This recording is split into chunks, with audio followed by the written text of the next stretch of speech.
Thank you po.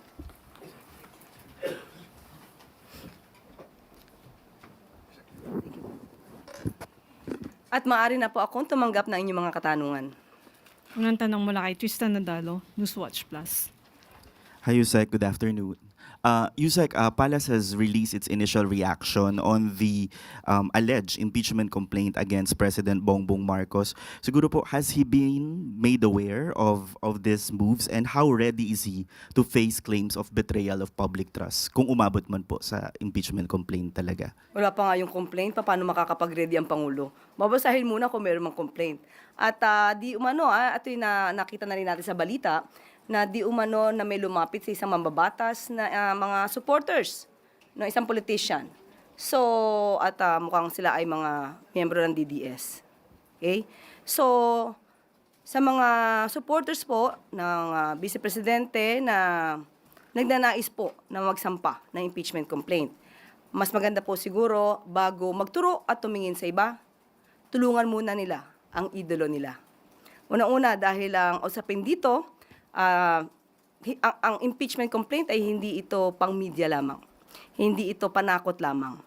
Mas maganda po na masagot ang mga issue dahil sinasabi nila ang paglalabas di umano ng balak ng mga supporter ng mga Duterte na magsampa ng impeachment.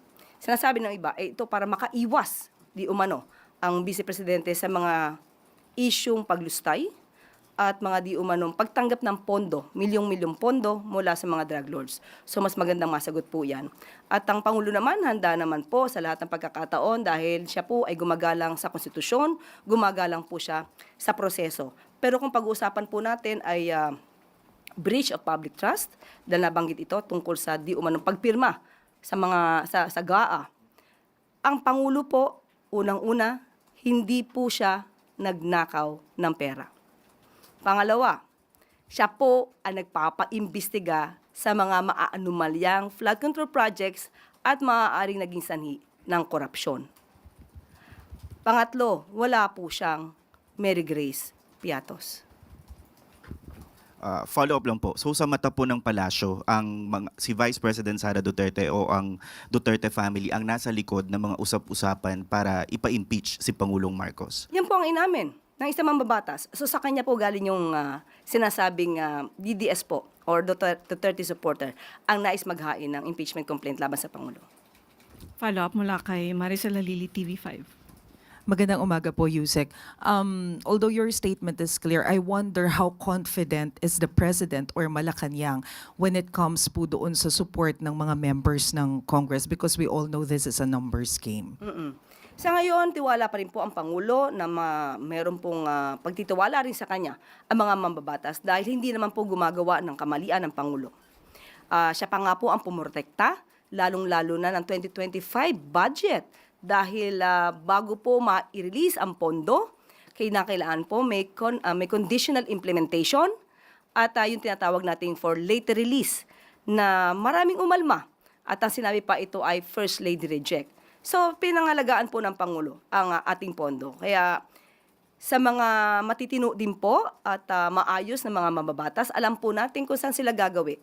Gagawin sila sa matino at hindi sa mga kurakot. Ma'am, nung first time na lumabas yung issue ng impeachment against Vice President Sara Duterte, it was clear that the President does not want it to push through. Ganun pa rin po ba ang posisyon ngayon ng Pangulo tungkol naman doon sa bantang impeachment against the Vice President? Noong nakaraang linggo po ay nakausap natin mismo ang Pangulo at tinanong natin dyan. Dahil sinabi po natin, tinatanong na po ng MPC kung anong inyong magiging reaksyon sa mga nababalitang magsasampa ng impeachment complaint laban kay sa Vice Presidente. Ang tanging tugon lamang niya sa akin ay kung ano po ang pagtrato sa pag-iimbestiga sa flood control projects, mga anomalyang flood control projects. Ganon din po ang gawing pagtrato sa paggagawa or sa pag-iimbestiga patungkol dito sa impeachment complaint laban kay VP Sara. Sunod na tanong mula kay Alvin Baltasar, Radyo Pilipinas.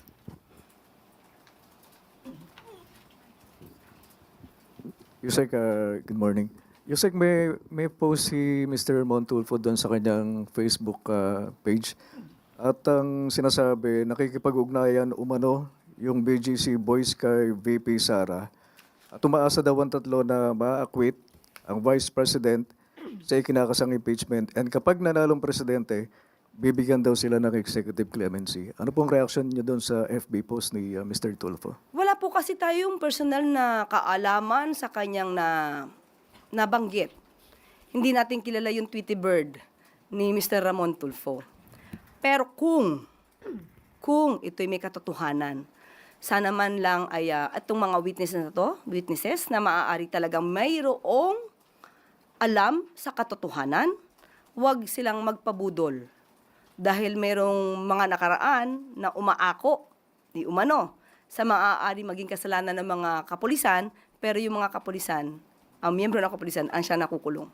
So sana wag pabudol, dahil ang kailangan po ng tao ngayon ay katotohanan, maaaring sila pa ang maging susi upang lalo na mapaglabanan ang korupsyon.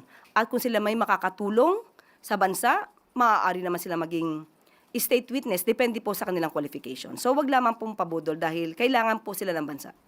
One more question on my part, Yusek. Anong reaction natin doon sa information na babawiin daw, magkakaroon ng retraction itong sila Hernandez, si Bryce Hernandez at si JP Mendoza sa kanilang affidavit sa naging participation nila doon sa flood control. And lumabas yung information na gano'n doon mismo sa interview ng kanilang abogado, si Attorney Ramon Esguerra. Sa ating pagkakaalam, parang hindi naman yata siya ang abogado ng dalawa, si Attorney Ramon Esguerra. Parang ang hinahawakan yata niyang kliyente ay si Senator Villanueva. Pero hindi naman yata po yung dalawa. Pero still, Yusek, lumabas yung information na babawiin daw ng dalawa yung kanilang ano. So ibig sabihin, nakausap niya na po yung dalawa. Yun ang, O may usapan na po ba sila? yun lang lumabas sa balita. Okay, well, again, wala po tayong personal knowledge on that. Pero muli, sa mga witnesses na maaari makatulong sa bansa, wag po kayong magpaloko dahil baka po lumabas na instant na kayo po ang maligtas dahil sa inyong mga katotohanang isisiwalat, kayo'y magamit at kayo pa ang mapunta sa kulungan. At ang inyong itinuturo na malalaking isda, sila pa po ang makawala. Follow-up question mula kay Ace Romero, Philippine Star.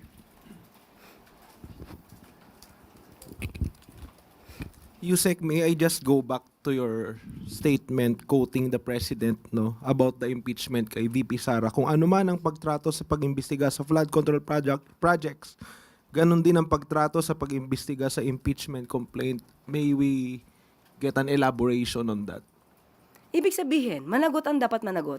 Ano po ba ang laging sinasabi patungkol sa mga maanumalyang flood control projects? Kung may issue, kung sangkot, dapat managot. Ganon din po ang dapat na itrato natin sa impeachment complaint. Kung isasampa po ito laban sa Vice Presidente. So, balikan ko din yung tanong. May explicit po bang pahayag ang Pangulo kung kanyang susuportahan o mananatili siya sa kanyang stance na magiging hadlang ang impeachment sa pagpasa ng priority bills ng Kongreso? Wala po yata siyang sinabi na impeachment magiging hadlang. Yung dati, sinabi niya Iyon po ang sinabi ng Pangulo. We can read between the lines.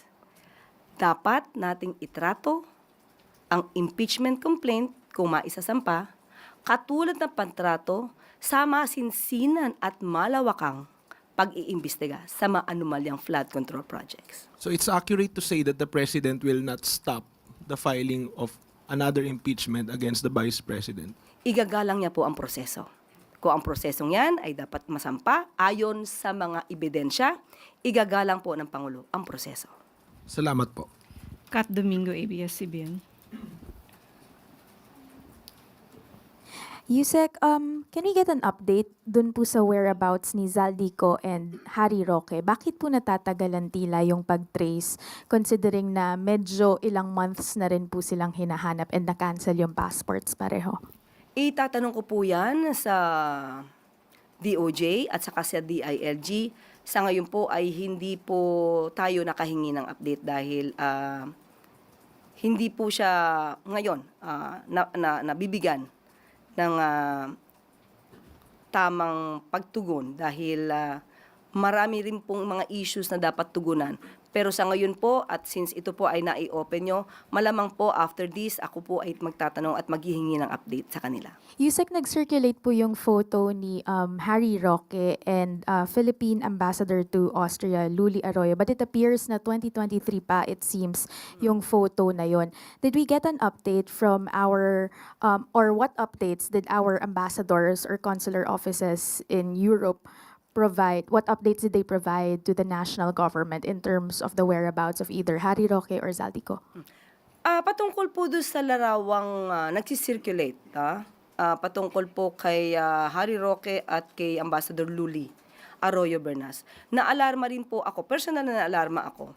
Pero nung nakita ko po yung larawan, mukhang hindi naman po siya yung kasalukuyang Harry Roque na magre-reflect doon sa picture. Doon po ay medyo malusog pa po siya at maayos pa po ang kanyang hairdo. So, nung tinanong po natin, nung malabas na ito yung 2023, at tinanong po mismo natin si Secretary Tess Lazaro kung anong katotohanan dito dahil nga mukhang nababahiran ng pagbibintang kay Ambassador Luli Arroyo Bernas na dapat ay hindi kung wala naman talaga nagaganap. Ayon po mismo kay Secretary Tess Lazaro, ay yung larawan na po yun ay 2023 and since then, hindi na daw po naman nakadalaw ang si Harry Roque sa nasabing lugar at sa nasabing opisyal. So, yun po, hindi po siya latest na larawan. Ma'am, yung embassy sa Netherlands, wala po silang kahit anong information. Wala po akong koneksyon ngayon sa embassy sa Netherlands kung patungkol po dyan. At muli, itatanong ko dahil hindi ko pa po sila natanong patungkol po dyan. Sunod na tanong mula kay Junel Maribojoc, UNTV. Magandang tanghali po, Yusek. Base sa huling Pulse Asia survey, 48% o malapit sa small majority sa mga Pilipino nagsasabing hindi nagtitiwala sa Pangulo na malulutas yung issue ng korupsyon sa flood control. 59% naman sa DPWH. Samantala 59% or majority naman ng respondents ang naniniwala na may mapapanagot na government officials. Ano po ang masasabi ng palasyo po? Ibig sabihin, 52% naniniwala na maririsolba ng Pangulo ang issue sa katiwalian. So majority pa rin po ang naniniwala sa kakayanan ng Pangulo. Hindi naman talaga makakaila na ang Pangulo talaga ay kumikilos para masawata ang korupsyon. Sabi nga natin, hindi lahat sa pagkakataon ang Pangulo ay mag-iimbestiga ng korupsyon sa kanyang panahon. Hindi ito nangyari sa nakaraang administrasyon. Ang sabi nga natin, kung hindi ito gagawin ng Pangulo ngayon, kailan pa? At kung hindi ang Pangulong Marcos ang gagawa nito, sino pa? Siya lang naman po ang may lakas ng loob na maapektuhan man ng kanyang administrasyon, gagawin niya pa rin po ito para sa taong bayan. So, good news naman po ito, 52% naniniwala pa rin at na ang kakayahan ng Pangulo. At ito pa po, 59% ang naniniwala na mapapanagot ang dapat na mapanagot. So ito po ay positibo dahil alam nila na ang dapat na managot ay maaaring mabilanggo. Sunod na tanong mula kay Julie Baiza, 1PH.